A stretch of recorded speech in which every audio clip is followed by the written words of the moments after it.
I want you to think about that one person. You know exactly who just came to mind. The one you've prayed about and then told yourself to stop praying about. The one you convinced yourself was gone for good. But here's what nobody is telling you. You didn't lose them. God moved them. And there is a massive difference. Because there's a pattern hidden in Scripture that most people completely miss. Joseph and his brothers, Ruth and Naomi, the prodigal son. Every single time, distance first, restoration second, separation first, then something greater than what was ever lost. So if you're sitting in a season where someone is gone and it makes absolutely no sense, I need you to hear this right now. The distance wasn't punishment, it was preparation. God didn't remove them to destroy you. He removed them to fix something neither of you could see from where you were standing. And that silence you've been living in, that pain you've been calling the end, it might just be the calm before the most unexpected comeback of your life. Stay with me, because what I'm about to show you is going to completely change the way you see that separation. Now listen closely to this part, because this is where most people miss what God is actually doing.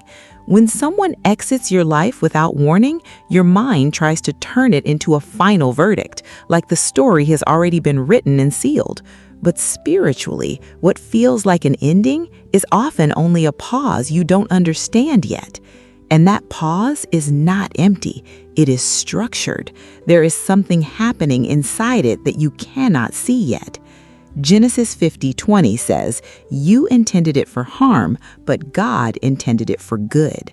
That means even the moments that felt like loss were already being redirected into purpose long before you could understand it. Now I need you to sit with this, because what if the separation you've been grieving is actually two processes happening at the same time? One visible, one hidden. You only see the visible one, the distance, the silence, the unanswered messages, the shift in energy. But behind that, there is another layer you don't have access to yet. God working on timing, God working on character, God working on alignment. And this is where the Joseph pattern becomes impossible to ignore. Joseph did not just lose his brothers in a physical sense. He was removed from the environment that shaped his pain. And while he was in the pit, then the prison, something was being rebuilt in him that could not be rebuilt in comfort. There is a version of you that only forms in separation, not in closeness, not in emotional familiarity, in distance. Because distance forces clarity. It removes distraction. It exposes what you were tolerating but couldn't see clearly before. And here is the part that may challenge you a little. Sometimes God does not remove the person because they are the problem. Sometimes He removes the version of you that only existed around them. Let that sink in, because that version of you may not be able to carry what is coming next. Proverbs 3:5-6 says, "Trust in the Lord with all your heart and lean not on your own understanding. In all your ways submit to Him, and He will make your paths straight." Not familiar path, not predictable paths, straight paths, even when the process feels like it is going nowhere. Now I want to bring you back to something important. The question you've been carrying is still alive.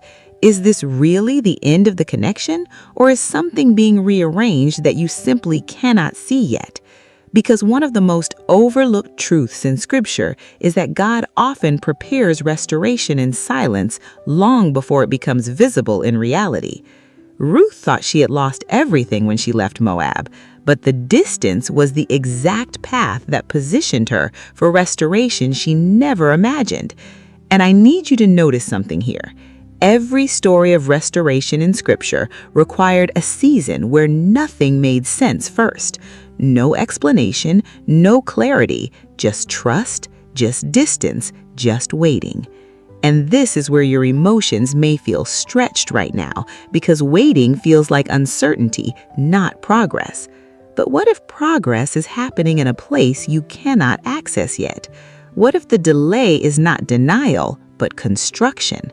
Because there are situations God does not fix quickly, not because he cannot, but because what he is building requires depth, and depth takes time.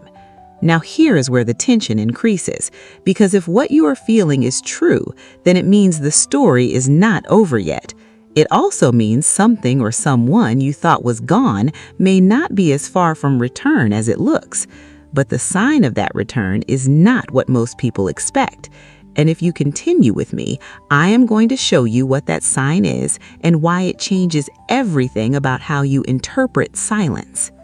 When most people reach this point, they assume silence means nothing is happening, but that is where perception starts to fail. Because in Scripture, silence is rarely emptiness. It is often transition, a shift you are not yet positioned to interpret correctly. And I want you to sit with this carefully, because what comes next may reframe everything you've been emotionally attaching meaning to. Let's go back to Joseph for a moment. There's a detail that gets overlooked.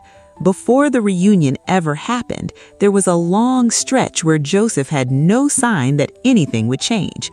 No apology from his brothers, no indication of restoration, no emotional closure, just years of uncertainty. But Genesis 41 shows something subtle. Pharaoh has a dream that only Joseph can interpret, and suddenly everything changes in one moment. But here's what most people miss. That moment did not start in Pharaoh's palace. It started years earlier in isolation. So the question is not whether God is working. The question is how long he has already been working before anything becomes visible. And now I want to bring this closer to your situation, because you are not just dealing with distance, you are dealing with interpretation, what you believe the distance means. And that interpretation is shaping your emotional state more than the distance itself. Proverbs 16:9 says, "In their hearts, humans plan their course, but the Lord establishes their steps." Notice it doesn't say God suggests steps. It says he establishes them, meaning even the path that felt like a detour may have been part of something already structured beyond your awareness. Now let's go deeper. There are seasons where God does not remove people to end connection. He removes access so that transformation can take place without interference. Because familiarity often blocks growth, comfort delays clarity, and emotional attachment often clouds obedience. So the distance you are experiencing may not be about separation at all. It may be about purification of direction. And here is where things begin to feel uncomfortable for many people. Because if God is still involved in what feels like a disconnected situation, then it means nothing about this has been random. Not the timing, not the silence, not even the confusion, which means you cannot afford to interpret it casually. Now let's introduce something deeper. In Luke 15, the prodigal son leaves, but the text never says the father stopped watching. It never says the relationship was erased. It only says there was distance. And during that distance, something was happening in both directions. The son was being broken down by experience, and the father was waiting with expectation. Two processes, one visible struggle, one invisible watchfulness, and both were leading somewhere. Now I want you to connect this, because your situation may also be dual layered like this. What you are experiencing emotionally is only one layer, but there may be another layer where things are shifting without your awareness. And this is where confusion begins to break down if you look too quickly. Because when nothing changes externally, people assume nothing is changing spiritually. But that is not how divine timing works. Isaiah 55:8-9 says, "My thoughts are not your thoughts, neither are your ways my ways, declares the Lord." Meaning the process will often not match your expectation of the process. And this is why people misread delays. They expect movement to look like progress, but sometimes progress looks like stillness.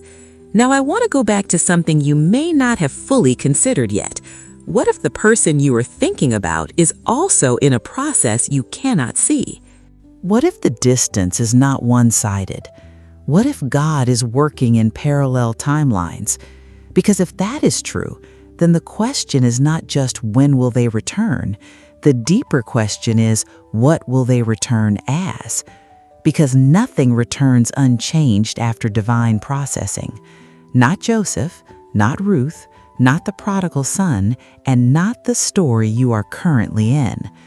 But there is a tension building here, because every pattern we have looked at so far shares one final stage, a moment where everything suddenly shifts without warning, a point where silence breaks, where clarity appears, where what felt impossible becomes undeniable. And Scripture shows a consistent trigger before that moment arrives, a sign that most people overlook until it is too late to miss it. And if you continue, I am going to show you exactly what that sign is, because once you recognize it, you will never interpret your current season the same way again. There is a moment in almost every restoration story where everything looks exactly the same on the surface. No movement, no new update, no visible change. And right before the breakthrough, that is usually when people give up the most. But Scripture keeps showing something consistent. The final shift always begins in silence that suddenly breaks in a way no one can predict. Let's bring this to Joseph one last time. Genesis 41 shows the turning point, but Joseph didn't wake up that day knowing it would be different. Nothing in his environment suggested promotion was near. Yet one conversation changed his entire reality. And the key detail is this: the shift did not start when Pharaoh called him. It started when everything looked like it was still stuck. That is the pattern. Now I need you to connect this to your season, because the question has never just been about distance. It has always been about meaning. What does this silence actually represent? And I want to give you clarity, not confusion, because not every delay is leading to restoration. But there are specific patterns in Scripture where separation is followed by repositioning. And when God is involved in repositioning, nothing about the process feels logical in the middle. Now listen closely. One of the clearest signs that something is shifting is when your emotional attachment starts losing control over your decisions. When you stop reacting the same way, when the urgency begins to quiet down, when your spirit starts leaning toward peace even without answers, that is not you giving up, that is alignment beginning to form. Philippians 1:6 says, "He who began a good work in you will carry it on to completion." Not pause it, not abandon it, carry it. Now I want to bring everything together. Joseph's story, Ruth's journey, the prodigal son's return. None of them ended where separation began. Every one of them moved through a process where identity was rebuilt in silence before restoration ever appeared. And that is the part many people miss.